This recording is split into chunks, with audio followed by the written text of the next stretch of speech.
ലോകേഷ് സാറും ആദ്യം പറഞ്ഞത് അതാ, എന്നെ വെച്ചൊരു സീൻ എടുത്തു നോക്ക്, ഇത് വർക്കൗട്ട് ആയില്ലെങ്കിൽ നമുക്ക് ഇവിടെ നിർത്താമെന്നാണ് പുള്ളിയുടെ ഒരു തീരുമാനം. പക്ഷെ ആ റഷ് കണ്ടപ്പോൾ തന്നെ ഞാൻ പറഞ്ഞു, ലോകേഷ് സാറിന് പെർഫെക്റ്റ് ആണ്, നിങ്ങൾ ധൈര്യമായിട്ട് ഇത് ചെയ്തോ. കാരണം ആ ദാസ് എന്ന് പറയുന്ന ക്യാരക്ടർ ഞാൻ കണ്ടു അവിടെ ലോകേഷ് സാറിനെ ഞാൻ കണ്ടില്ല. ആ ഒരു റഷിൽ തന്നെ എനിക്ക് സാധനം പിടികിട്ടി. വിജയ് സാറിൻ്റെ കൂടെ മാസ്റ്റർ വർക്ക് ചെയ്യുന്ന സമയത്ത് ഞാൻ പേഴ്സണലി എല്ലാവരെയും ഒബ്സർവ് ചെയ്യും, എങ്ങനെയാണ് അവർ നമ്മളവിടെ എത്തിപ്പെടുന്ന സമയത്ത്. ഒരു 40-45 ഡേയ്സ് വിജയ് സാറോട് വർക്ക് ചെയ്യുന്ന സമയത്തും പുള്ളിയുടെ മൈൻഡ് സെറ്റ് നമ്മൾ കേട്ടിട്ടുണ്ടാവുമല്ലോ, പുള്ളി ഭയങ്കര സൈലൻ്റ് ആയിട്ടായിരിക്കും, എന്തെങ്കിലുമൊക്കെ തിങ്ക് ചെയ്തുകൊണ്ടിരിക്കുകയായിരിക്കും പുള്ളിയുടെ ഡ്രൈവർ എന്ന് പറയുന്നത് നാളെയ തീർപ്പ് പുള്ളിയുടെ ഫസ്റ്റ് മൂവിയിൽ വന്ന് ജോയിൻ ചെയ്ത ഡ്രൈവറാണ് ഇപ്പോൾ വരെ. പുള്ളിയുടെ മേക്കപ്പ് മാൻ അന്നുണ്ടായിരുന്ന മേക്കപ്പ് മാൻ തന്നെയായിരുന്നു. ആ ഡ്രൈവറുടെ മോന് MLA സീറ്റ് കൊടുക്കും. അങ്ങനെ കൂടുള്ളവരെ ഭയങ്കര കെയറിങ് ആയിട്ട് നോക്കും. ഈ റെഫറൻസ് തന്നെയാണ് അനിരുദ്ധിനും ഫോർവേഡ് ചെയ്തിട്ട് എനിക്ക് ഈ ഒരു സാധനം വേണമെന്ന് പറയുന്നത്. സോ പുള്ളിയുടെ ഒരു വർക്കും അത് എൻഹാൻസ് ചെയ്ത അണി തന്നൊരു സാധനം എല്ലാം കൂടെ ആയപ്പോൾ നമ്മളും ഭയങ്കര ഭ്രമിച്ചു പോയി, ഇതെന്താണ് സംഭവം, ഇവർ എങ്ങനെ ഇത് വർക്ക് ചെയ്യണേ എന്നുള്ളതൊരു മാജിക് ആയിരുന്നു. ഇന്ത്യൻ സിനിമയിൽ വളരെയധികം ചർച്ച ചെയ്യപ്പെട്ട സിനിമാറ്റിക് യൂണിവേഴ്സിലെ ആക്ടർ, ഇപ്പോഴിതാ ആ സിനിമാറ്റിക് യൂണിവേഴ്സ് സൃഷ്ടിച്ച ഡയറക്ടർ ആക്ടറായി എത്തുന്ന സിനിമയിൽ അദ്ദേഹത്തോടൊപ്പം ഒരു പ്രധാന കഥാപാത്രം. മാസ്റ്റർ, വിക്രം, നരിവേട്ട, ഇപ്പോഴിതാ DC-യിലൂടെ തമിഴ് മലയാളം പ്രേക്ഷകർക്ക് പരിചിതനായ ആക്ടർ പ്രണവാണ് നമ്മുടെ കൂടെ എന്നുള്ളത്. പ്രണവ്, വെൽക്കം ടു തി സ്റ്റുഡിയോ. ഇപ്പോൾ ഇത് സെക്കൻഡ് ടൈമാണ് നമ്മുടെ തി സ്റ്റുഡിയോയിൽ വന്നിട്ടുള്ളത്. ആൻഡ് നരിവേട്ടയ്ക്ക് ശേഷം ഒരു ബിഗ് പ്രൊജക്റ്റിലൂടെയാണ് നമ്മുടെ മുന്നിൽ വന്നിട്ടുള്ളത്. ഇപ്പോൾ എല്ലാ ആക്ടേഴ്സും ആഗ്രഹിക്കുന്നതാണ് ഇപ്പോൾ ലോകേഷ് കനകരാജ് സിനിമയിൽ അഭിനയിക്കുക എന്നുള്ളൊരു കാര്യം. അപ്പം അദ്ദേഹം സംവിധാനം ചെയ്ത സിനിമയിലും അതുപോലെ അദ്ദേഹം അഭിനയിച്ച സിനിമയിലും പാർട്ടായിട്ടുണ്ടായിരുന്നു. അപ്പം കരിയറിലെ ഈ ഒരു എപ്പിസോഡിനെ കുറിച്ച് എന്താണ് ഫീൽ ചെയ്യുന്നത്? വളരെ സന്തോഷം തന്നെയാണ്. കാരണം എൻ്റെ ഒരു മെൻറ്റർ സ്ഥാനത്തുള്ള ഒരു പേഴ്സണാണ് ലോകേഷ് സാർ, ഒരു ഗുരു എന്ന് വേണമെങ്കിൽ പറയാം. എനിക്ക് തോന്നുന്നു കരിയറിലെ ഒരു ഇമ്പോർട്ടൻറ്റ് പേഴ്സൺ. തീർച്ചയായിട്ടും. നമ്മൾ സിനിമ സ്വപ്നം കൊണ്ട് നടന്ന് നമ്മൾ ആദ്യമായിട്ട് സ്ക്രീനിൽ പ്രസൻറ്റ് ചെയ്തത് ലോകേഷ് സാറായിരുന്നു. അതും മാജിക്കലായിട്ട് വിജയ് സാറിനോട് വർക്ക് ചെയ്യാൻ പറ്റിയ ആദ്യത്തെ പടം. വീണ്ടും പുള്ളിയുടെ കൂടെയുള്ളൊരു കോണ്ടാക്റ്റിൽ അടുത്തത് വീണ്ടും പുള്ളി വിക്രമിലേക്ക് വർക്ക് ചെയ്യാൻ വിളിക്കുന്നു. വീണ്ടും ഹാപ്പിയായി. അങ്ങനെ ഒരു കോണ്ടാക്റ്റ് ബോണ്ടിൽ നിൽക്കുന്ന സമയത്ത് അടുത്തടുത്ത പടങ്ങൾ പുള്ളിയുടെ കൂടെ വർക്ക് ചെയ്യാൻ പറ്റുമെന്ന് നോക്കുന്ന സമയത്ത് നെക്സ്റ്റ് കൂലി, ലിയോ, ഇതുപോലെ LCUവിൽ തന്നെ വന്ന കാരണം എനിക്ക് ചോദിക്കാനും പറ്റിയില്ല. ഞാൻ ചോദിക്കുമായിരുന്നു, ബട്ട് അത് യൂണിവേഴ്സ് ആയത് കാരണം നമുക്കതിലൊരു പരിമിതി ഉണ്ടല്ലോ, ഈ ക്യാരക്ടർ അവിടെ കൊണ്ടുപോയി പ്ലേസ് ചെയ്യാൻ. സോ 2 പടം വർക്ക് ചെയ്യാൻ പറ്റിയില്ല എന്നുള്ളൊരു ചെറിയൊരു സങ്കടം ഉണ്ടായിരുന്നു. ബട്ട് സാറ് ആദ്യമായിട്ട് അഭിനയിക്കുന്ന ഒരു പടത്തിൽ നമ്മളെ വിളിക്കും, നമുക്ക് പുള്ളിയുടെ കൂടെ തന്നെ ഇങ്ങനെ ഒരു റോള് ചെയ്യാൻ പറ്റും എന്നുള്ളത് തികച്ചും യാദൃശ്ചികം. ഞാൻ പ്രതീക്ഷിച്ചതല്ല, ആഗ്രഹം ഉണ്ടായിരുന്നു. നമ്മൾ മാനിഫെസ്റ്റേറ്റ് ചെയ്യുമല്ലോ, ഇതുപോലെ നമുക്ക് ചെയ്താൽ കൊള്ളായിരുന്നു. ആ ഒരു മാനിഫെസ്റ്റേഷൻ റിയലായി എന്നുള്ളതാണ് അതിൻ്റെ സത്യം. ശരിക്കും ഒരു ത്രൂ ഔട്ട് ആ സിനിമയിൽ ലോകേഷ് സാറിൻ്റെ കൂടെ വർക്ക് ചെയ്തിട്ടുണ്ടായിരുന്നു. ഇപ്പോൾ ഒരു അനൗൺസ്മെന്റ് തൊട്ടേ DC ഭയങ്കരമായിട്ടും ചർച്ച ചെയ്യപ്പെട്ടിട്ടുണ്ടായിരുന്നു. ഇപ്പോൾ DC-യിലേക്ക് എങ്ങനെയാണ് ശരിക്കും വരുന്നത്? DC എന്ന പ്രൊജക്റ്റ് ആക്ച്വലി വലിയ രീതിയിൽ ഇതുപോലൊരു പ്രൊജക്റ്റ് തുടങ്ങാൻ പോകുന്നു എന്നുള്ളത് ആരും അവർ അനൗൺസ് ചെയ്തിട്ടുണ്ടായിരുന്നില്ല. ആക്ച്വലി അരുൺ മാധേശ്വരൻ സാറിൻ്റെ ഒരു വലിയ ഫാനാണ് ഞാൻ. അപ്പോൾ നമ്മുടെ ഒരു രൂപവും നമ്മുടെ ഒരു ക്യാരക്ടർ പ്രസൻറ്റേഷനൊക്കെ നമുക്ക് ചെയ്യാൻ പറ്റിയൊരു ഡയറക്ടർ പുള്ളിയാണ്. പുള്ളിയുടെ റോക്കി, സാണിക്കായുധം, ക്യാപ്റ്റൻ മില്ലർ എല്ലാം ഭയങ്കര റസ്റ്റിക്കായ റോ ആയിട്ടുള്ള കണ്ടൻസ് ആണ്. സോ പുള്ളിയുടെ കൂടെ വർക്ക് ചെയ്യണം എന്നുള്ളത് ഒരുപാട് വർഷത്തെ ഒരു ആഗ്രഹമായിരുന്നു. ഞാൻ ലോകേഷ് സാറിനെ ഫോളോ അപ്പ് ചെയ്യുന്ന പോലെ തന്നെ അരുൺ സാറിനെ ഞാൻ ഫോളോ അപ്പ് ചെയ്യുന്നുണ്ടായിരുന്നു. അപ്പോൾ നമ്മുടെ സൈഡിൽ നിന്ന് നമ്മൾ ഈ കുഞ്ഞു കുഞ്ഞു കോൺസെപ്റ്റ് ഫോട്ടോഷൂട്ടൊക്കെ ചെയ്യുന്ന സമയത്ത് ഞാൻ പുള്ളിക്ക് ടാഗ് ചെയ്യാറുണ്ട്. ഇൻസ്റ്റയിൽ, സോഷ്യൽ മീഡിയയിൽ ടാഗ് ചെയ്തിടുമ്പോൾ പുള്ളി അത് കാണും, റെസ്പോണ്ട് ചെയ്യും, നൈസ് വർക്ക് എന്നൊക്കെ പറയും.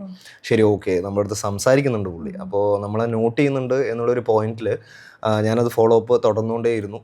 പിന്നെ നമ്മൾ വെറുതെ പോയിട്ട് സാർ എനിക്കൊരു ചാൻസ് തരിക എന്ന് ചോദിക്കുന്നതിനേക്കാളും നമ്മളൊരു ഗുഡ് പ്രൊഫൈലോട് കൂടെ പോയിട്ട് ഞാനിത് ചെയ്തിട്ടുണ്ട് സാർ എന്ന് പറയുന്നതായിരിക്കും ബെറ്റർ എന്ന് എനിക്ക് തോന്നി.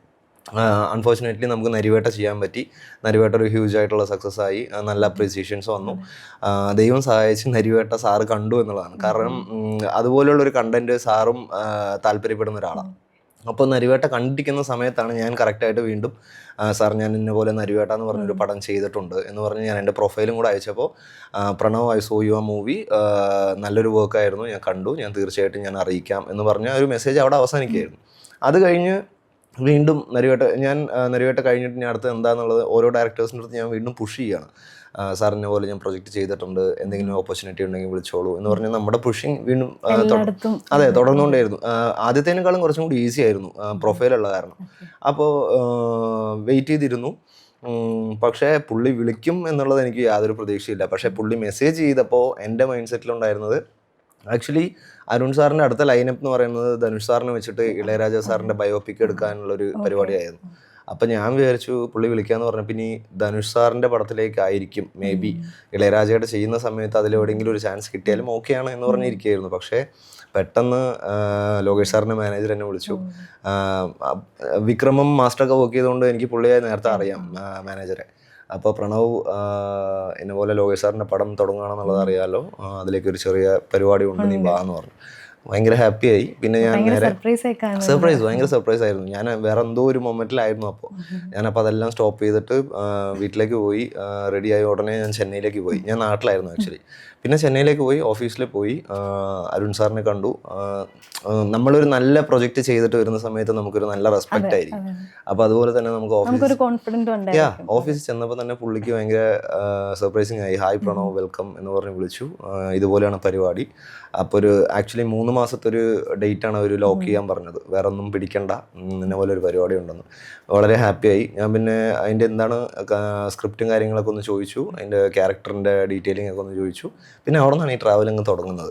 പിന്നെ ലോകേഷ് സാറിനും അറിയില്ല ഞാനാണ് ചെയ്യാൻ പോകുന്നത്, അല്ലെങ്കിൽ കൂടെ ആരൊക്കെ അഭിനയിക്കുന്നത് പുള്ളിക്കും അറിയില്ല. കാരണം പുള്ളി ഡയറക്ഷൻ അല്ലാത്ത കാരണം പുള്ളി ഇതിലൊന്നും തലയിട്ടിട്ടില്ല. അപ്പോൾ അതെ, ഷൂട്ടിൻ്റെ എൻ്റെ ഫസ്റ്റ് ഡേ ഓഫ് ഷൂട്ട് കഴിഞ്ഞിട്ട് എൻ്റെ ഫസ്റ്റ് ഡേ ഷൂട്ട് ചെയ്യുന്ന സമയത്ത് ലോകേഷ് സാറല്ലേ എൻ്റെ ഒരു ക്ലോസ് ഷോട്ടും കുറച്ച് കാര്യങ്ങളും എടുത്തത്. അത് കഴിഞ്ഞ് ഒരു 2-3 ഡേയ്സ് കഴിഞ്ഞിട്ടാണ് ലോകേഷ് സാറിനെ ഞാൻ കാണുന്നത്. അപ്പോൾ സെറ്റിൽ വെച്ച് കണ്ടപ്പോൾ പുള്ളി ഹായ്ഡാ, വെൽക്കം, വീണ്ടും നമുക്ക് വർക്ക് ചെയ്യാൻ പറ്റി, ഞാൻ ഫുട്ടേജ് കണ്ടായിരുന്നു, നല്ലപോലെ ചെയ്തിട്ടുണ്ട്, നമുക്കിത് ക്യാരി ഓൺ ചെയ്യാം, നൈസായിട്ട് പോട്ടെ. അങ്ങനെ ഒരു തുടക്കമായിരുന്നു DC. നിങ്ങൾ തമ്മിലുള്ള ഒരു സെബാസ്റ്റ്യൻ എന്നുള്ള ക്യാരക്ടറായിരുന്നു DC-യിൽ ചെയ്തിട്ടുണ്ടായിരുന്നത്. അപ്പം നിങ്ങൾ തമ്മിൽ ആ ഒരു ബോണ്ടും ആ ഒരു റിലേഷൻഷിപ്പും അങ്ങോട്ടും ഇങ്ങോട്ടുള്ള ആ ഒരു കെയറിങ്ങും ഭയങ്കര കെമിസ്ട്രി വർക്ക്ഔട്ട് ചെയ്തിട്ടുണ്ടായിരുന്നു.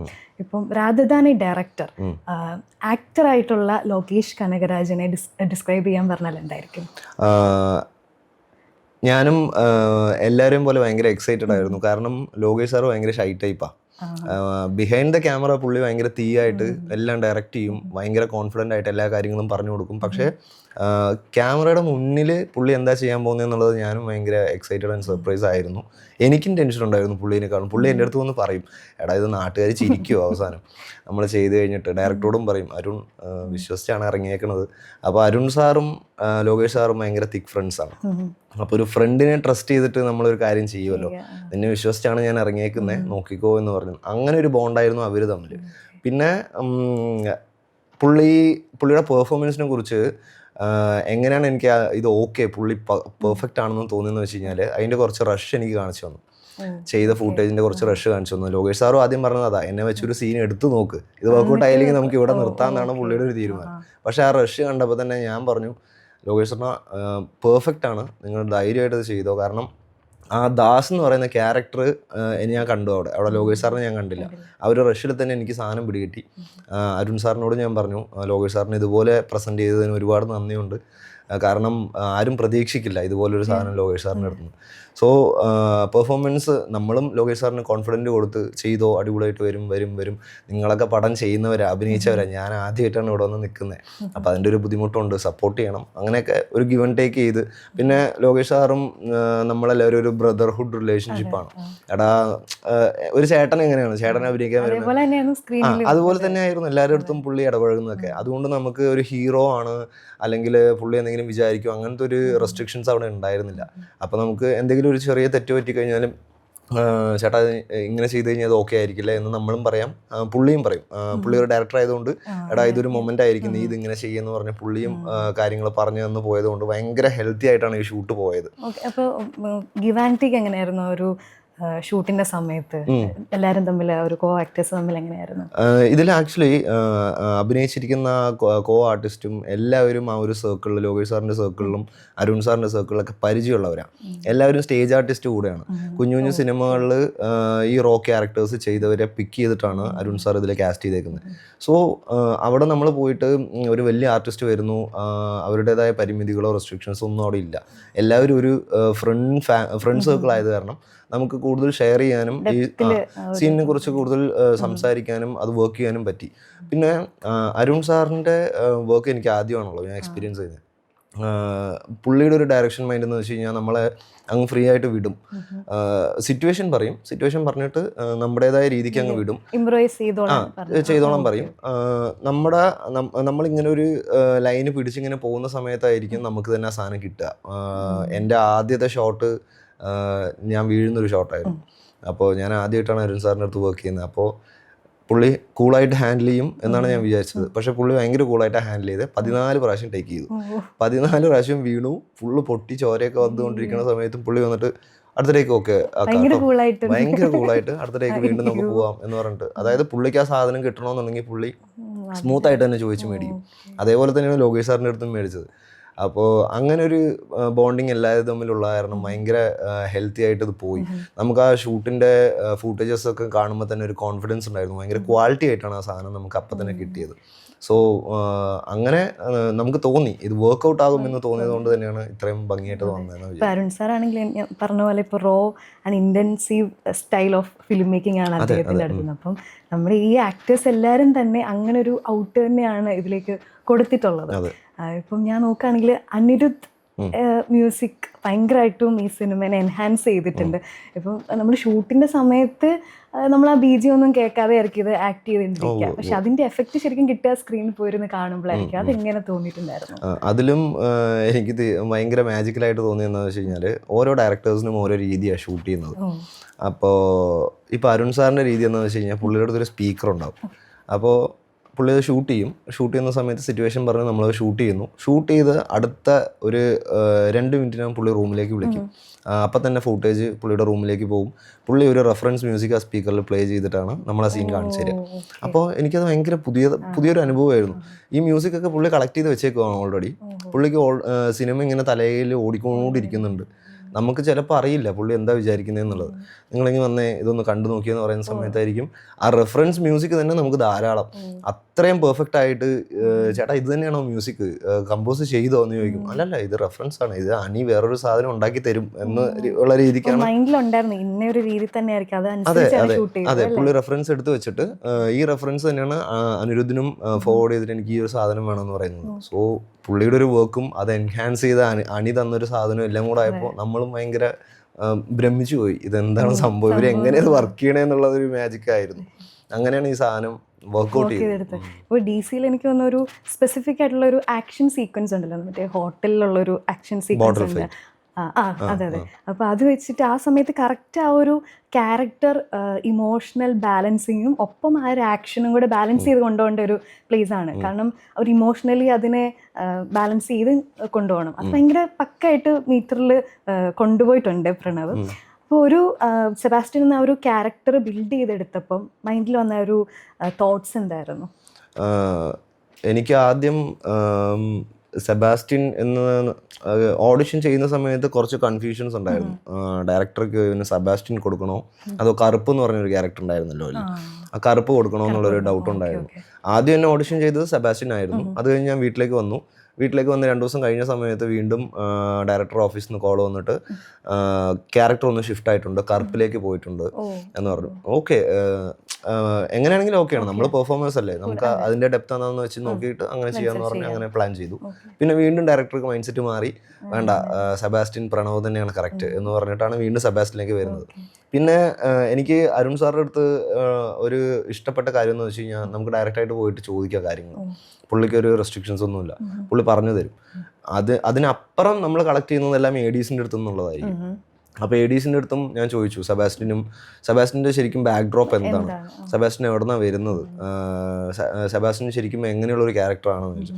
അപ്പോൾ നരിവേട്ടയിൽ എന്നെ പ്രസന്റ് ചെയ്തേക്കുന്നത് ഒരു സോഫ്റ്റ് ആയിട്ടുള്ള ഒരു ക്യാരക്ടർ ഷെയ്ഡ് ഷിഫ്റ്റ് ആവുകയാണല്ലോ ദേഷ്യത്തോടുകൂടി. ഇതും അതുപോലെ തന്നെ ഇവനൊരു സോഫ്റ്റ്നെസ് ഉണ്ട്, എല്ലാവരുമായിട്ടുള്ള ഒരു കെയറിംഗ് ഉണ്ട്. നമുക്ക് നല്ലപോലെ ജീവിക്കണം എന്നുള്ളൊരു മൈൻഡ് സെറ്റ് ആഗ്രഹത്തോടു കൂടെ ഉള്ള ഒരാളാണ്. പക്ഷെ നമുക്ക് നമ്മുടെ ദാസിനെ വിട്ടുകൊടുക്കാനും പറ്റില്ല, നമ്മുടെ കൂടെ ഉള്ളവരെ വിട്ടുകൊടുക്കാനും പറ്റില്ല, അവർക്ക് വേണ്ടി നിൽക്കണം എന്നുള്ളൊരു മൈൻഡ് സെറ്റുള്ള ഒരാളാണ് സെബാസ്റ്റ്യൻ. അപ്പോൾ ഇവർ ഓൾറെഡി ഇതിൽ പറയുന്ന പോലെ ഒരു ജയിലിൽ തന്നെ കഴിയുന്ന സമയത്ത്, ഇതിന്റെ ബാക്ക്ഡ്രോപ്പാണ് പറയുന്നത്, ജയിലിൽ കഴിയുന്ന സമയത്ത് തന്നെ ഇവർക്കുള്ളിൽ ഒരു ബോണ്ടിങ് ഉണ്ട്. ആ ബോണ്ടിങ് പുറത്തു വന്ന ശേഷമാണ് ഒരു നല്ല കാര്യത്തിന് വേണ്ടിയിട്ട് നമുക്കിത് ചെയ്യാം, ഇതും കൂടെ ചെയ്ത് കഴിഞ്ഞിട്ട് നമുക്ക് ജീവിക്കാൻ തുടങ്ങാം എന്നുള്ളൊരു രീതിക്കാണ് ആ ഒരു സ്ക്രിപ്റ്റിന്റെ പോക്ക്. അപ്പോൾ അങ്ങനെ വർക്ക് ചെയ്തെടുത്താണ് സെബാസ്റ്റ്യൻ. പിന്നെ സെബാസ്റ്റ്യനായിട്ട് വലിയ രീതിയിൽ ഞാൻ ഹോംവർക്ക് ഒന്നും ചെയ്തിട്ടില്ല. ലോകേഷ് സാർ ആയതുകൊണ്ട് ദാസ് എന്നുള്ളൊരു ഫീൽ ഉണ്ടായിരുന്നു മനസ്സിൽ. അതിൻ്റെ അകത്ത് പോയി ആ കോസ്റ്റ്യൂമൊക്കെ ഇട്ട് നിൽക്കുമ്പോൾ തന്നെ ഇത് ദാസാണ്, ഇത് കിട്ടിയാണ്, കറുപ്പാണ് എന്നുള്ളൊരു മൂഡിൽ തന്നെ ആയിരുന്നു. ആ സ്പോട്ടും അങ്ങനെ നമുക്ക് ചെയ്തു തരും. ആംബിയൻസും ഡയറക്ടറും എല്ലാവരും കൂടെ അങ്ങനെ ക്രിയേറ്റ് ചെയ്ത് വെക്കുന്ന കാരണം നമുക്കിത് ഷൂട്ടാണ്, ഒരു ക്യാരക്ടറാണ് എന്നുള്ളൊരു മൈൻഡ് സെറ്റ് വരില്ല.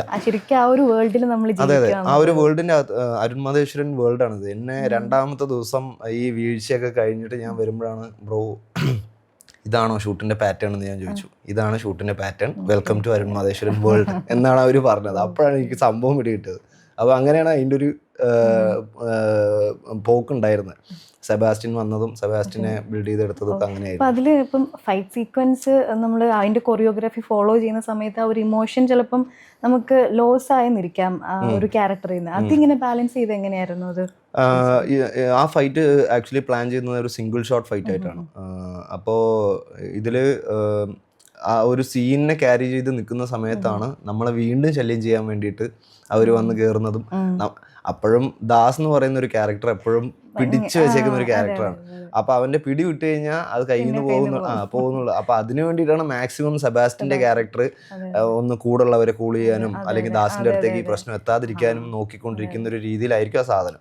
പിന്നെ സെബാസ്റ്റ്യന് തന്നെ കയ്യിൽ നിന്ന് പോകും ഒരു ഘട്ടത്തിൽ. നമ്മളെ മൈൻഡ് ടോർച്ചർ ചെയ്തിട്ട് ഇനി നീ എന്താന്ന് വെച്ചാൽ ചെയ്തോ എന്നുള്ളൊരു മൈൻഡ് സെറ്റിലേക്ക് വരുമ്പോഴാണ് ആ ഫൈറ്റ് അവിടെ തുടങ്ങുന്നത്. അങ്ങനെയാണ് ഈ മൊത്തം സീൻസും പോയിക്കൊണ്ടിരിക്കുന്നത്. അതായത് നമ്മളിപ്പോൾ സിനിമയിൽ കാണാത്ത കുറച്ച് രംഗങ്ങളും ഷൂട്ട് ചെയ്തിട്ടുണ്ടായിരുന്നു, ആ ഡ്യൂറേഷൻ കാരണം കട്ടായത്. അപ്പോൾ അതിലും ഈ സെബാസ്റ്റ്യൻ്റെ ക്യാരക്ടർ ഇങ്ങനെ തന്നെയാണ്. ഏത് മൊമെന്റ് അവിടെ നടക്കുവാണെന്നുണ്ടെങ്കിലും ഒന്ന് കൂൾ ചെയ്യണം, അല്ലെങ്കിൽ അതെ ഒന്ന് സേഫ് ചെയ്യണം, എസ്കേപ്പ് ആവണം, പക്ഷെ കാര്യങ്ങൾ നടക്കണം എന്നുള്ളൊരു രീതിക്കാണ് സെബാസ്റ്റ്യൻ്റെ ഒരു ക്യാരക്ടർ. പക്ഷെ കിട്ടീനെ സംബന്ധിച്ച് നോക്കുന്ന സമയത്ത് കിട്ടി എക്സ്ട്രീമിസ്റ്റാ, വേറെ പോലെയാ. ഭയങ്കര ദേഷ്യമായിരിക്കും, എപ്പോഴും എല്ലാവരോടും ചാടിക്കടിക്കും, നിങ്ങൾ വന്നെങ്കിൽ വാ, നിങ്ങൾ ചാവണമെങ്കിൽ ചാവുക, അങ്ങനത്തെ ഒരു ക്യാരക്ടറാണ്. കറുപ്പ് എന്ന് പറയുന്നത് എപ്പോഴും ഡ്രങ്കനായിട്ട് അവൻ ഓക്കെ പറഞ്ഞാൽ അവൻ ഓക്കെ, ഇവൻ ഓക്കെ പറഞ്ഞാൽ ഇവൻ ഓക്കെ, നമുക്ക് പോവാ, വെടിവെക്കുക, കൊല്ല, അങ്ങനത്തെ ഒരു ക്യാരക്ടറാണ് കറുപ്പ്. അപ്പൊ മൂന്ന് സോണിലുള്ള ക്യാരക്ടേഴ്സാണ്. അപ്പൊ ഇതില് ആകെ ഇച്ചിരി പിടിച്ചു നിർത്താനും അവനെയും കൂളാക്കി ഇവനെയും കൂളാക്കി നിർത്തുന്നത് സെബാസ്റ്റ്യൻ എന്ന് പറയുന്ന ഒരു ക്യാരക്ടറാണ്. അപ്പോൾ അത് ഭയങ്കര രസമായിരുന്നു ആ ക്യാരക്ടർ എനിക്ക് പ്ലേ ചെയ്യാൻ. എല്ലാത്തിലും കത്തിയും വടിയും ഒക്കെ ആയിട്ട് നിൽക്കുന്ന ഒരു പരിപാടി മൊത്തത്തിൽ മാറി എന്നെ ഇവിടെ കൈകെട്ടിയിരുത്തി. വിനായകൻ ചേട്ടനെ മറ്റേ കളങ്കാവലില് പറയായിരുന്നു, എന്റെ പിടിച്ചു കെട്ടിയിട്ട് എന്നെ അഭിനയിപ്പിച്ചു, ആ ഒരു രീതിയായിരുന്നു. എനിക്കിവിടെ ഒന്നും ചെയ്യാനില്ല. അരുൺ മാധേശ്വരൻ സാറിന്റെ പടം എന്ന് പറഞ്ഞു കഴിഞ്ഞാൽ കത്തിയും വയലൻസും ഭയങ്കര റോവും ആ ഒരു സാധനമായിരുന്നു. പക്ഷെ എന്നെ പുള്ളി അതുമായിട്ട് യൂസ് ചെയ്തിട്ടേ ഇല്ല. സമാധാനമായിട്ട് അവിടെ ഇരുന്നാൽ മതി, ബാക്കിയുള്ള കാര്യം നമ്മൾ നോക്കിക്കോളാം. അങ്ങനെ ആയിരുന്നു സെബാസ്റ്റ്യന്റെ. എല്ലാവർക്കും ഒരു ഇമോഷണൽ സപ്പോർട്ട് കൊടുത്ത്, അതെ, അഴിഞ്ഞാട്ടം ഒന്നുമില്ല, അവിടെ ഇരുന്നാൽ മതി, ബാക്കിയുള്ളതൊക്കെ അവര് ചെയ്തോളും എന്നുള്ളൊരു രീതിക്ക് അങ്ങനെ കൊണ്ടുപോയ ഒരു സാധനമാണ് സെബാസ്റ്റ്യൻ. ഇപ്പം തമിഴ് സിനിമയിലും ഇപ്പം മലയാളം സിനിമയിലും വർക്ക് ചെയ്തിട്ടുണ്ട്. രണ്ട് സിനിമ ഇൻഡസ്ട്രികളും തമ്മിലുള്ള ഒരു ഡിഫറൻസ് എന്താ തോന്നിയിരിക്കുന്നത്? ഇൻഡസ്ട്രീസിലെ ലാംഗ്വേജ് മെയിൻ ആയിട്ടുള്ള ഒരു ഡിഫറൻസ് ആണ്. കാരണം നമ്മൾ അവിടെ ചെന്ന് ഡയലോഗും കാര്യങ്ങളൊക്കെ പറയുന്ന സമയത്ത് സപ്പോസ് നമുക്ക് തമിഴ് അറിയില്ലെന്നുണ്ടെങ്കിൽ നമുക്ക് അത് ആദ്യം ടെൻഷനാകും. എങ്ങനെ ഈ ഡയലോഗ്സ് നമ്മൾ ഡെലിവർ ചെയ്യും, അല്ലെങ്കിൽ അതിലൊരു മലയാള ചൊവ്വ വരുമോ എന്നുള്ളത്. നമുക്ക് നല്ലപോലെ തമിഴ് പറഞ്ഞു കഴിഞ്ഞാലും തമിഴ് പീപ്പിൾസിന് അറിയാൻ പറ്റും മലയാളിയാണോ എന്ന് ചോദിക്കും. കാരണം നമ്മുടെ സ്ലാങ് മനസ്സിലാവും. നമുക്ക് ഇപ്പൊ തമിഴില് അവര് മലയാളം സംസാരിക്കാൻ മനസ്സിലാവും. അതെ, അതുപോലെ അവരും പിടികിട്ടും. അപ്പോൾ ഞാൻ ഓൾറെഡി കോളേജും കാര്യങ്ങളൊക്കെ തമിഴ് തന്നെ പഠിച്ച് ആ ഒരു സൈഡ് ആയതുകൊണ്ട് എനിക്ക് ആ ഒരു ചൊവ്വ അവിടെ ഉണ്ടായിരുന്നില്ല. അപ്പം അതിൽ നിന്ന് തന്നെ ആദ്യം മലയാളിയാണ് എന്നുള്ളൊരു ഇത് കട്ടായി. പിന്നെ അവിടെ നിന്ന് അങ്ങ് ട്രാവലിങ്ങിനെ തുടങ്ങി എല്ലാവരുമായിട്ടും നല്ല സിങ്കായി അങ്ങനെ വർക്കൗട്ട് ചെയ്ത് പോയതാണ് ഈ ഒരു സാധനം. DC എന്ന സിനിമയിൽ ലവ്, അതുപോലെ തന്നെ സർവൈവൽ, പിന്നെ വയലൻസ്, പിന്നെ ആ ഒരു കെയറിങ് അല്ലെങ്കിൽ ലോയാലിറ്റി, ഈ ഒരു 4 എലമെന്റ്സ് കോൺസ്റ്റന്റ്ലി കൊളൈഡ് ചെയ്തിട്ടുണ്ട്. സോ ഇതിൽ സെബാസ്റ്റ്യൻ എന്നൊരു കഥാപാത്രത്തെ ഇതുമായിട്ട് എങ്ങനെ കണക്ട് ചെയ്യും? ഏത് എലമെന്റിൽ കണക്ട് ചെയ്യും? ഞാനത് ഡയറക്ടറോട് ചോദിച്ചു, ഇതിപ്പോൾ സെബാസ്റ്റ്യൻ ഒരു ലവ് ഉണ്ടാവുമോ സാറെന്ന് ചോദിച്ചു. അപ്പോൾ എന്തുകൊണ്ട് സെബാസ്റ്റ്യൻ ലവ് വന്നുകൂടാ എന്നും പുള്ളി ചോദിച്ചു. പക്ഷെ അങ്ങനെയുള്ള സീനോ അങ്ങനത്തെ പരിപാടികളൊന്നും ഇല്ല. സംസാരം. പക്ഷെ അയാൾക്കൊരു ആഗ്രഹമുണ്ട്, എടാ നമുക്കൊന്ന് ജീവിക്കാം സമാധാനത്തിൽ. അതായത് നമ്മളെ ലീഡ് ചെയ്യുന്ന ഒരു ക്യാരക്ടർ അടക്കം അയാൾ മരിച്ചു പോയി കഴിഞ്ഞാൽ പേര് പറയാനായിട്ട് ഒരു മോനുണ്ട് അയാൾക്ക്. അപ്പം അയാളൊരു ജീവിതം തുടങ്ങിക്കഴിഞ്ഞു ഓൾറെഡി. നമ്മളിത് ആർക്ക് വേണ്ടിയിട്ടാണ് ഇത് ചെയ്തുകൊണ്ടിരിക്കുന്നത് എന്നുള്ള സോണിൽ നിന്നിട്ടാണ് സെബാസ്റ്റ്യൻ അത് ചോദിക്കുക. അപ്പോൾ അപ്പോഴും ദാസ് പറയുന്നൊരു കാര്യം അതാണ്, ഈ ഉള്ള പ്രശ്നത്തിന് നമുക്ക് ഇതൊക്കെ ആവശ്യമാണോ എന്ന്. പക്ഷെ ദാസിനും ജീവിക്കണമെന്നുണ്ട്. കാരണം ദാസിനും ദാസിന്റെ അപ്പനും തമ്മിലുള്ള ഒരു റിലേഷൻഷിപ്പും ദാസിന്റെ ബാക്ക് സ്റ്റോറിയിൽ അമ്മയായിട്ടുള്ള റിലേഷൻഷിപ്പൊക്കെ ഭയങ്കര ഡെപ്ത് ആയിട്ടുള്ളതാണ്. അപ്പോൾ അതിൽ നിന്ന് തെറിച്ച് വന്ന ഒരാളാണ് ദാസ്. അപ്പോൾ വീണ്ടും ആ സോണിലേക്ക് പോയി ഇരിക്കണം എന്നുണ്ടെങ്കിൽ ഇവിടെയുള്ള പ്രശ്നങ്ങളെല്ലാം ഒതുക്കിയിട്ടേ പോകാൻ പറ്റത്തുള്ളൂ. എല്ലാവരും അതിനു വേണ്ടിയിട്ടുള്ള ഒരു ഓട്ടത്തിലാണ്. അതെ. അപ്പോൾ ഇതില് ബാക്കിയുള്ള ക്യാരക്ടേഴ്സിനെ അപേക്ഷിച്ച് നോക്കുമ്പോൾ ഒരു ലവും ആ ഒരു ഇമോഷനും എല്ലാം ക്യാരി ചെയ്ത് മര്യാദയ്ക്കൊന്ന് സെറ്റിലായി ജീവിക്കണം എന്നുള്ളൊരു ക്യാരക്ടറായിട്ട് നിൽക്കുന്നത് സെബാസ്റ്റ്യൻ തന്നെയാണ്. ദാസിനെ സപ്പോർട്ട് ചെയ്തിട്ട് അവന്മാരെയും പിടിച്ച് കൊണ്ടുവരണമെന്നുണ്ട്. പക്ഷേ അവന്മാർ നമ്മുടെ സോണിൽ പറഞ്ഞാൽ കേൾക്കാത്ത 2 ക്യാരക്ടേഴ്സാണ്. അപ്പോൾ ദാസ് വഴി പോയി കഴിഞ്ഞാൽ ദാസ് വന്നു കഴിഞ്ഞാൽ അവർ വരും എന്നുള്ളൊരു ഇതാണ്. സോ സെബാസ്റ്റ്യൻ എന്ന് പറയുന്ന ക്യാരക്ടർ മൊത്തത്തിൽ ബിൽഡ് ചെയ്ത് നിർത്തിയേക്കുന്നത് ദാസിനെ ലീഡ് ചെയ്യാനും നമുക്കൊരു നല്ല ലൈഫ് ഇവിടെ നിന്നെങ്കിലും പോപ്പപ്പ് ചെയ്ത് പോവാം എന്നുള്ളൊരു സാധനം കൊടുക്കാൻ വേണ്ടിയിട്ടാണ് സെബാസ്റ്റ്യൻ എന്ന് പറയുന്നൊരു ക്യാരക്ടർ സാർ ബിൽഡ് ചെയ്ത് വെച്ചത്. ഇപ്പോൾ ലോകേഷ് സാറ് LCUവിനെ പറ്റിയിട്ട് ഇനി സിനിമകളെ പറ്റിയിട്ട് ഇങ്ങനെ സംസാരിക്കാറോ വല്ലതും ഉണ്ടോ? സെറ്റിൽ പറയുമായിരുന്നു. എന്തെങ്കിലും നമുക്ക് അപ്ഡേറ്റ്സ് വല്ലതും പറയാൻ പറ്റുമോ? അപ്ഡേറ്റ്സ് അല്ല, സാറിനെ സംബന്ധിച്ചിടത്തോളം സാറ് ഭയങ്കര ഇപ്പോൾ ഒരു എക്സാമ്പിൾ പറയുകയാണെങ്കിൽ മാസ്റ്റർ എന്ന് പറയുന്ന സിനിമ, അത് ആദ്യം ടൈറ്റിൽ ചെയ്തിട്ടുണ്ടായിരുന്നത് വാത്തി എന്നാണ്. വാത്തിയാർ ടീച്ചറുടെ തമിഴ് വേർഡാണ്. അപ്പോൾ വാത്തി എന്നുള്ള ടൈറ്റിൽ തന്നെയാണ് അവർ ADസിനും അസോസിയേറ്റ്സിനും എല്ലാവർക്കും പറഞ്ഞിട്ടുണ്ടായിരുന്നത്. പക്ഷേ ആ പോസ്റ്റർ വന്നതിൻ്റെ തലേ ദിവസമാണ് അസോസിയേറ്റ്സിന് വരെ അറിയുന്നത് അത് മാസ്റ്ററാണെന്നുള്ളത്. അത്രയും പുള്ളി ഹോൾഡ് ചെയ്ത് വെച്ചിട്ടാണ് ഓരോ കാര്യങ്ങളും സർപ്രൈസിങ് ആയിരിക്കണം ഇത് എന്ന് വിചാരിക്കുന്ന ഒരാളാണ്. അതുകൊണ്ട് വലിയ രീതിയിൽ നമുക്ക് അപ്ഡേറ്റ്സ് ഒന്നും പുള്ളി തരത്തില്ല. ഇത് സ്ക്രീനിൽ കാണുക എന്ന് വിചാരിക്കുന്ന ഒരു ആളാണ്. പക്ഷേ പുള്ളി കാര്യങ്ങൾ പറയും, ഇന്ന പോലെ അടുത്തൊരു സാധനം ചെയ്യുന്നുണ്ട്, നല്ല രീതിയിൽ അത് വരണമെന്ന് എനിക്ക് ആഗ്രഹമുണ്ട്. അതേപോലെ പുള്ളി എല്ലാ ട്രോൾസും കാണും കേട്ടോ. നമ്മളൊരു പടം ഇത്രയും ചെയ്തല്ലോ, ചെയ്യുന്ന സമയത്ത് നമ്മൾ സെലിബ്രേറ്റ് ചെയ്തു, ചെറിയൊരു ഡൗൺഫോൾ ഉണ്ടായപ്പോൾ നമ്മളെ ഇതാക്കുന്നുണ്ട്. പക്ഷേ പുള്ളിക്ക് ഇമോഷണലായിട്ട് ഇത് എഫക്റ്റ് ഒന്നും അല്ല. പക്ഷെ അങ്ങനെയാണ് ആൾക്കാർ. നമ്മളിപ്പോൾ നാളെ തന്നെ നമ്മൾ നല്ലത് ചെയ്താൽ നല്ലതാണെന്ന് പറയും, അത് തെറ്റായി പോയി കഴിഞ്ഞാൽ തെറ്റായെന്ന് പറയും. അത് തന്നെയാണല്ലോ ഇതിൻ്റെ ഒരു കാവ്യനീതി. അപ്പോൾ അതുകൊണ്ട് അപ്ഡേറ്റ്സും തരും, അടുത്ത വർക്ക് നല്ലപോലെ കൊടുക്കണം എന്നുള്ളതിൽ പുള്ളി ഭയങ്കര കോൺഫിഡൻസാണ്. അപ്പോൾ ഇനി വരാനുള്ള പ്രോജക്റ്റ് അല്ലു സാറിൻ്റെ പ്രോജക്റ്റാണ്. അപ്പോൾ അത് നമുക്ക് ലോകേഷ് സാറിൻ്റെ ഒരു പെർഫെക്റ്റ് പടമായിട്ട് നമുക്ക് കാണാൻ പറ്റും. കാരണം അതിലുള്ള അല്ലു സാറും ബാക്കിയുള്ള കാസ്റ്റിനെ കുറിച്ചൊക്കെ കുറച്ച് പുള്ളി പറഞ്ഞിട്ടുണ്ടായിരുന്നു. ഞാൻ തന്നെ കേട്ടിങ്ങനെ ഞെട്ടിയിരിക്കുകയാണ്. നമുക്ക് പുറത്ത് പറയാൻ പറ്റാത്തൊരു അവസ്ഥയായി പോയി. നിങ്ങൾക്കും അത് ഞെട്ടലായിരിക്കും. കാരണം വരുന്ന സമയത്ത് അത്രയും വലിയൊരു കാസ്റ്റാണ്, പെർഫോമേഴ്സാണ് അതിൽ ഫിക്സ് ചെയ്ത് വെച്ചേക്കുന്നത്. സോ ഞാനും എക്സൈറ്റഡ് ആയിട്ടിരിക്കുന്നു. ഇപ്പം മാസ്റ്ററിലൂടെയാണ് തമിഴിൽ നമ്മൾ അഭിനയിച്ചിട്ടുണ്ടായിരുന്നു, വിജയ് സാറിൻ്റെ ഒപ്പം അഭിനയിച്ചിട്ടുണ്ടായിരുന്നു. ഇപ്പം സാറൊരു ചീഫ് മിനിസ്റ്റർ ആയിരിക്കുകയാണ്. സോ എന്താണ് ഇപ്പോൾ ഫീൽ ചെയ്യുന്നത് അദ്ദേഹത്തിൻ്റെ ഈ ഒരു ഷിഫ്റ്റും ആ ഒരു വളർച്ചയും? വിജയ് സാറിൻ്റെ കൂടെ മാസ്റ്റർ വർക്ക് ചെയ്യുന്ന സമയത്ത് ഞാൻ പേഴ്സണലി എല്ലാവരെയും ഒബ്സർവ് ചെയ്യും. എങ്ങനെയാണ് നമ്മൾ അവിടെ എത്തിപ്പെടുന്ന സമയത്ത് ഒരു 40-45 ഡേയ്സ് വിജയ് സാറോട് വർക്ക് ചെയ്യുന്ന സമയത്തും പുള്ളിയുടെ മൈൻഡ് സെറ്റ് നമ്മൾ കേട്ടിട്ടുണ്ടാവുമല്ലോ. പുള്ളി ഭയങ്കര സൈലൻ്റ് ആയിട്ടായിരിക്കും, എന്തെങ്കിലുമൊക്കെ തിങ്ക് ചെയ്തുകൊണ്ടിരിക്കുകയായിരിക്കും. പുള്ളി എന്തെങ്കിലും ഒരു കാര്യം ആലോചിച്ചുകൊണ്ടിരിക്കുകയായിരിക്കും. അപ്പോൾ എന്താണ് പുള്ളി ആലോചിക്കുന്നത് എന്നുള്ളത് ഞാനും ആലോചിക്കാറുണ്ട്. ഇത്രയും ടോപ്പിൽ നിൽക്കുന്നൊരു കരിയർ ബെസ്റ്റ് കൊടുത്ത് ഫീൽഡിൽ നമ്പർ 1 ആയിട്ട് നിൽക്കുന്ന ഒരാൾ ഇനി എന്താണ് ആലോചിക്കുക എന്ന് ഞാൻ ആലോചിക്കാറുണ്ട്. നമ്മൾ ആലോചിക്കുന്നതിലൊരു കാര്യമുണ്ട്, നമുക്ക് എങ്ങനെയെങ്കിലും എത്തണം, ഇനി അടുത്തത് എന്താണ്. പുള്ളിക്ക് ഇനി ആലോചിക്കാൻ എന്താണുള്ളത് ഞാൻ ആലോചിക്കും. പക്ഷേ ഈ ഒരു പോയിന്റിൽ പുള്ളി എത്തി നിൽക്കുമ്പോഴാണ് ഞാൻ ആലോചിക്കുന്നത് അതായിരുന്നു. അതായിരുന്നു ഇത് എന്നുള്ളത്. കാരണം പുള്ളിക്ക് ഫാൻസിന്, അതായത് ഒരു ഷോട്ട് അഭിനയിക്കുന്ന സമയത്ത് പുള്ളി അത് ഡെവലപ്പ് ചെയ്യുന്നൊരു രീതിയുണ്ട്. ഇപ്പോൾ ഒരു ബാഗ് നോർമലി നിങ്ങൾക്ക് കൊടുക്കുക എന്ന് പറഞ്ഞു കഴിഞ്ഞാൽ ഞാനാണെങ്കിൽ കൊടുക്കും. അതിൽ ഞാൻ എന്തെങ്കിലും ഒരു ഇംപ്രൊവൈസേഷൻ വരുത്തണം എന്ന് വിചാരിച്ചു കഴിഞ്ഞാൽ ചിലപ്പോൾ എന്തെങ്കിലും ഒരു ബോഡി ലാംഗ്വേജിലോ എന്തെങ്കിലും ഒരു കാര്യത്തിൽ നമ്മൾ ചെയ്യും. പക്ഷേ പുള്ളിയുടെ ഫാൻസ് അത് എങ്ങനെയാ നോക്കുന്നത് വെച്ച് കഴിഞ്ഞാൽ പുള്ളി ഇതിങ്ങനെ കറക്കി എറിഞ്ഞു കൊടുക്കും. അപ്പോൾ അതിലാണ് നമുക്ക് അതിൻ്റെ ഫീല് കിട്ടുക. അപ്പോൾ അങ്ങനെ കുഞ്ഞു കുഞ്ഞു ഡീറ്റെയിലിംഗ് കൊടുത്ത് പുള്ളിക്ക് ഫാൻസിന് എന്തെങ്കിലും ചെയ്യണം, അല്ലെങ്കിൽ പുള്ളീനെ സർക്കിളിൽ നിൽക്കുന്നവർക്ക് എന്തെങ്കിലും ചെയ്യണം. പുള്ളിയുടെ ഡ്രൈവർ എന്ന് പറയുന്നത് നാളെയ തീർപ്പ് പുള്ളിയുടെ ഫസ്റ്റ് മൂവിയിൽ വന്ന് ജോയിൻ ചെയ്ത ഡ്രൈവറാണ് ഇപ്പോൾ വരെ.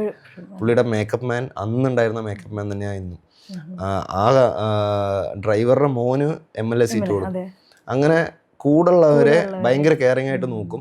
അപ്പം അങ്ങനെയുള്ളൊരു പേഴ്സൺ തമിഴ്നാടിൻ്റെ ചീഫ് മിനിസ്റ്ററായി നിൽക്കുന്ന സമയത്ത് നമ്മൾ വന്ന് കുറച്ച് ദിവസങ്ങളിൽ തന്നെ കുറേ മാറ്റങ്ങൾ കണ്ടു. ഇപ്പോൾ ചെന്നൈയിൽ പുള്ളി കൊടുത്ത ഓർഡർ വാളയാർ ബോർഡർ വരെ കത്തി നിൽക്കുക. അപ്പോൾ ഇപ്പോൾ ഡ്രഗ്സിൻ്റെ പരിപാടികളാണെങ്കിലും തമിഴ്നാട്ടിലേക്കുള്ള ഡെവലപ്മെൻറ്റ്സ് ആണെങ്കിലും എല്ലാം നമുക്ക് അറിയാൻ പറ്റുന്നുണ്ട്. ഒരു പൊളിറ്റീഷ്യൻ വന്നു, ഒരു പൊളിറ്റിക്കൽ എന്താ പറയുക, ഒരു ഇത് നടന്നതിന് ശേഷം 5 കൊല്ലം കഴിഞ്ഞ് കഴിഞ്ഞാൽ അത് അങ്ങനെ തന്നെ കിടക്കും. അതാണ് നമ്മൾ കണ്ടിട്ടുള്ളത്. ചേഞ്ച് ചെയ്യുക. പക്ഷെ ഇപ്പോൾ സ്പോട്ടിൽ നടക്കുന്നുണ്ട്. പുള്ളി കയറി വന്നൊരു കുറച്ച് മാസങ്ങൾക്കകം തന്നെ കുറേ വിഷയങ്ങൾ നടക്കുന്നു. എൻ്റെ അമ്മ വരെ പറയാറുണ്ട് ഞാൻ തമിഴ്നാട്ടിൽ പോയി TVKയിൽ ജോയിൻ ചെയ്യാൻ പോവുക.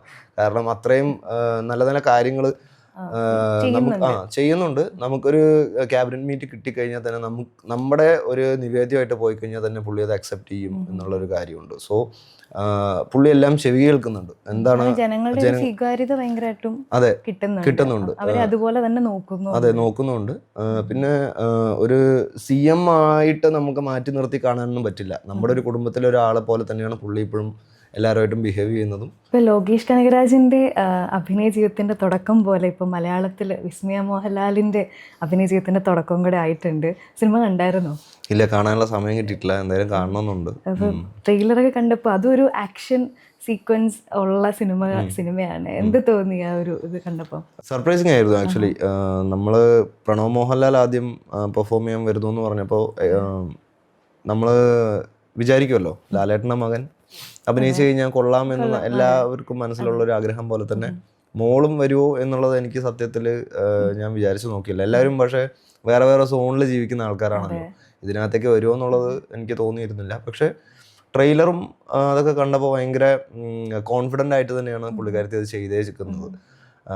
പിന്നെ മാർഷൽ ആർട്സ് പഠിച്ചിട്ടുണ്ട്. അതെ, അതിനുവേണ്ടി മെനക്കെട്ട് ചെയ്തേക്കുന്നു എന്ന് പറയുമ്പോൾ തന്നെ അതിന് ഇൻട്രസ്റ്റ് അവർക്ക് വന്നു തുടങ്ങിക്കഴിഞ്ഞാൽ തന്നെയാണല്ലോ, ഒരു നമ്മൾ ചെയ്യുന്ന കാര്യത്തോട് ഇൻട്രസ്റ്റ് ഉണ്ടെങ്കിൽ തന്നെയാണല്ലോ അത് കൂടുതൽ ബൂസ്റ്റപ്പ് ചെയ്യുക. സോ എൻ്റെ സൈഡിൽ നിന്ന് ഞാനും ഒരു ബെസ്റ്റ് വിഷസ് കൊടുക്കുന്നു. നല്ല രീതിയിലുള്ള ഈ നല്ല നല്ല സ്ക്രിപ്റ്റുകൾ അവർക്ക് വരട്ടെ. കാരണം ലാലേട്ടൻ്റെ ഫാമിലിയിൽ നിന്ന് ഇങ്ങനെയുള്ള ഒരു ആക്ടിങ് വിട്ട് ആരും പോകാതെ അത് ഇങ്ങനെ ബൂസ്റ്റ് ചെയ്ത് എല്ലാം വരുന്നത് ഭയങ്കര ഹാപ്പിയാണ്, രസമുണ്ട്. ഇനി പ്രണവിന് ഒരുപാട് ഇതേപോലെ നല്ല ബിഗ് പ്രൊജക്ട്സ് കിട്ടട്ടെ ആൻഡ് നമ്മുടെ കൂടെ ഇങ്ങനെ കോൺവെർസേഷൻ ചെയ്യാൻ വേണ്ടി പറ്റട്ടെ. Thank you so much for coming. Thank you the studio. And നരിവേട്ടയുടെ സമയത്തും എന്നെ ആദ്യം ഇൻ്റർവ്യൂ ചെയ്തത് നിങ്ങൾ തന്നെയായിരുന്നു.